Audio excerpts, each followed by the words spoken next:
Guys welcome to Bangalore job series నేను job కోసం search చేసినప్పుడు ఫస్ట్ నేను ఫేస్ చేసిన ఇష్యూ ఏంటంటే ఒక కన్సల్టెన్సీ నమ్మి వాళ్ళకి కొంచెం అమౌంట్ అయితే పే చేశాను.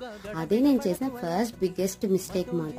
ఎందుకంటే కన్సల్టెన్సీ అనేది చాలా ఫ్రాడ్. మనం ఎవరైనా జాబ్ చేస్తున్నామంటే వాళ్ళు మనకి శాలరీ పే చేయాలి, కానీ రివర్స్ లో మనమే పే చేస్తామంటే మనం అక్కడే డౌన్ ఫాల్ అయిపోయినట్టు. నేను అక్కడే ఒక 2-3 months అయితే స్టక్ అయిపోయి చాలా అంటే చాలా సఫర్ అయ్యాను. తర్వాత ఇదంతా పక్కన పెట్టి నౌకరీ లింక్డ్ఇన్ లో చాలా కంపెనీస్ కి అప్లై చేసి అప్పుడైతే ఫస్ట్ రిజెక్షన్స్ అనేవి చాలా ఎదుర్కొన్నాను. కానీ ఫైనల్లీ 2-3 rounds క్లియర్ చేసి నేను నెక్స్ట్ స్టెప్కి వెళ్ళాక నా మీద నాకు కొంచెం కాన్ఫిడెన్స్ వచ్చింది. సో మనకు కావాల్సింది patience and never trust anyone in this process. So ఇది ఈ రోజుకి వీడియో. అంతే, బై బై గాయ్స్.